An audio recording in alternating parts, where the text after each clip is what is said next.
What a story that is happening in real time. We don't often get these in the middle of the night, but our lead this hour coming from the China Basin. The Giants play at the Willie Mays Plaza there, their home ballpark located in San Francisco, and reports trickling out during the day on Tuesday that there was a snag in the free agent contract, that the stunner, the Giants, had postponed their news conference about an hour before to introduce Carlos Correa, the cheating Astro. There were some medical issues that popped up, some red flags on the physical. San Francisco had agreed to pay one of the masterminds of that great cheating scandal, the greatest cheating scandal in American sports history in modern era, $350 million over 13 years. The Giants, at the time, they had said that they were waiting for the results of more medical tests before they would move forward with what was truly a ridiculous contract. And then, while we were minding our P's and Q's, in the middle of the night, the blindside haymaker, state-sponsored MLB Media tells us that Carlos Correa has agreed to a contract to join the New York Metropolitans. He's going across the country from San Francisco to the Big Apple. So the New York Mets end up getting Carlos Correa in a stunning turn of events. And this story coming down about 2:30 in the morning. The story ended up breaking as Correa goes to the Mets. He does not get the full $13 million or 13-year deal from the Giants. It's being reported that, and this comes from John Heyman, who gave us Arson Judge going to the Giants, and that turned out to be bogus. But the switcheroo here, Correa goes from the Giants to the Mets. He'll play third base with the Mets, and he ends up getting a 12-year contract for $315 million. And so that is the story. The Giants did not like something they saw there. Scott Boras, the agent, didn't like that they didn't like what they didn't like. And one thing led to another, and now Carlos Correa is going to be playing in New York, in Queens. So let us discuss the question. What do you make of this change between Correa was supposed to go to the Giants, the media was assembling for the news conference, and now ends up with the Mets? So I have, the word is astounding. I've got impulse, asbestos, and the king of pop.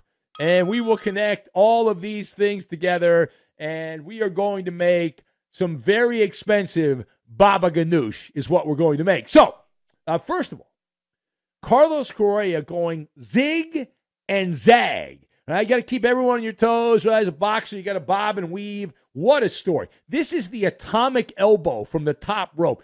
The Giants and Correa had both professed their love for one another. It had been agreed upon. It had been reported. They leaked it. Both sides had leaked it. They made it public. They made out in public. And they failed to cross the T's and dot the I's. The Giants got cold feet at the altar. They had a change of heart, however you want to say it. It is one thing to talk about getting out of a contract, but it's another thing to pull it off. And I hate doing this as a Dodger guy, but bravo to the Giants. The greatest day in San Francisco Giants history in terms of roster management is today. All right? Tremendous that they pulled this off. It is surprising, stunning, and stupefying that the Giants were able to do this. Now, we mentioned in a previous episode that this was always an impulse purchase for San Francisco. They were rejected by their true love, Aaron Judge. Aaron Judge turned them down. He's a Northern California guy. He's geographically desirable. He said, I don't want the Golden Gate Bridge. I want the Bronx Whitestone Bridge. That's the one I want. And so my theory had been, I said this at the time, my theory was the Giants were suffering from low self-esteem. It's like the old rebound. You get in a relationship and it doesn't go well after a while, and you need a little rebound fund. And for the Giants, they pivoted, and they're like, we got a lot of money, and we want to spend the money, and so the next floozy that walks down the street, we're going to give the money to, and enter Carlos Correa. And now after things have calmed down, they said, wait a minute, what have we done here? Hold on a sec. We need a cooling off period. We have regrets. We have buyer's remorse. They did some soul searching, introspection. More importantly, they looked at the medical charts and they said, wait a minute. This guy's, he's got a major issue here. Their eyeballs were as big as saucers.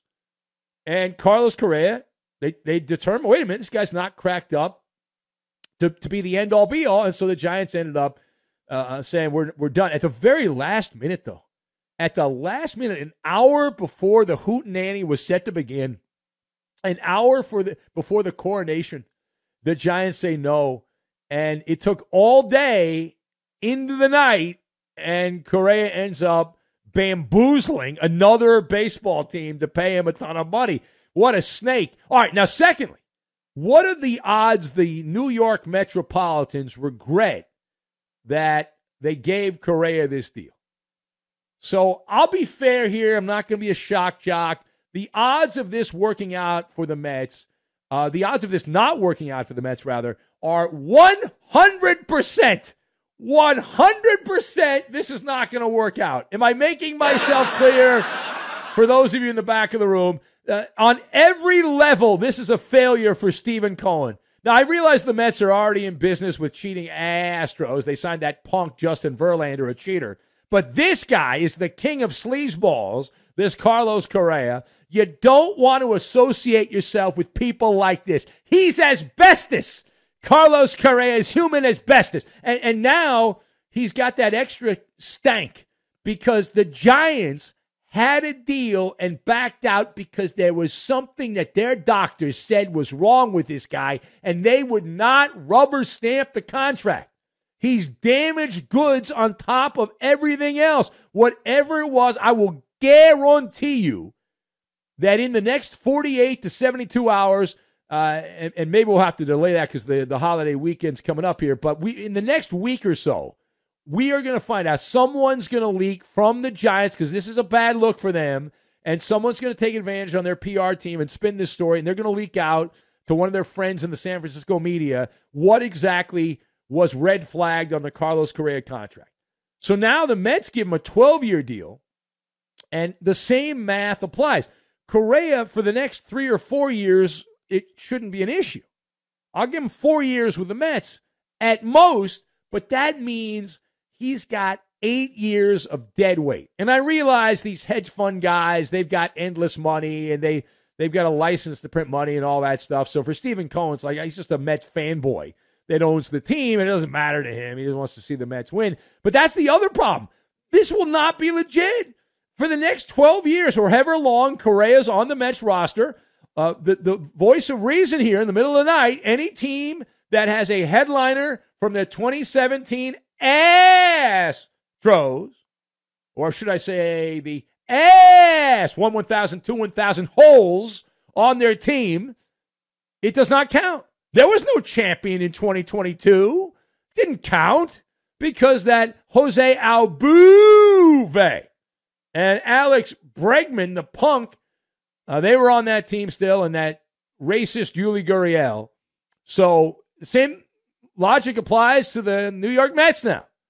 So the 1986 Mets, I got to send my buddy Lenny Dykstra a message. Hey, Lenny, you're still good?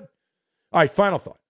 So we're at a fork in the road, if you will. Correa's decided to go to the left as opposed to the right.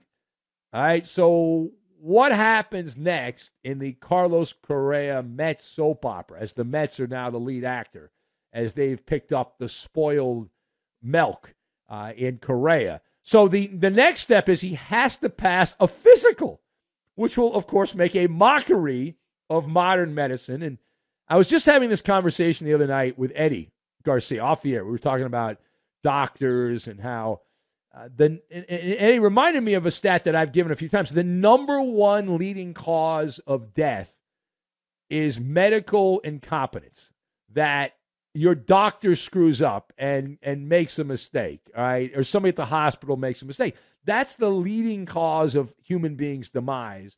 And these studies come out every couple of years. There was a study done a few years ago that pointed this out. So this will again prove that if you want to get a certain answer from a doctor, you can find the doctor, because the Mets have to find a doctor that will give the old wink and a nod and the okay thumbs up to the Carlos Correa physical. So a little doctor shopping will be going on. You would assume they'll find Dr. Nick Riviera from The Simpsons, or Doogie Howser, MD, or our friend Doc Mike, who's in Phoenix right now, but he's from Chicago, as a possibility. And then after that, the Mets will schedule what figures to be a raucous pep rally, just like the Giants were supposed to have. And it shows you what kind of mercenary, what kind of absolute mercenary Carlos Correa is. He was ready to say all these wonderful things about the Giants and how great they were and how he always wanted to play in that ballpark and he loved the fans. And now he's going to say the complete opposite about the Mets, right? Come hell or high water, he's got to pass the physical. He'll then be introduced. And what a dog and pony show this is going to be. And I hope I'm on after it so we can break it down here. These introductory news conferences are typically paint by numbers, designed by the king of pop. They are ABC, easy as 1, 2, 3, right? Follow the boilerplate.